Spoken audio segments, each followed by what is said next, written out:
ফোঁটা নিতে চললাম বোনের বাড়ি।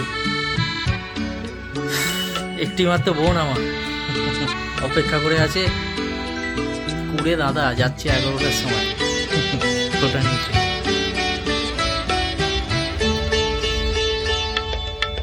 ভাইয়ের কপালে দিলাম ফোঁটা, আর কি আমি চাই, নাই বা পেলাম পান্না চুনি, দুঃখ আমার কিছু নাই।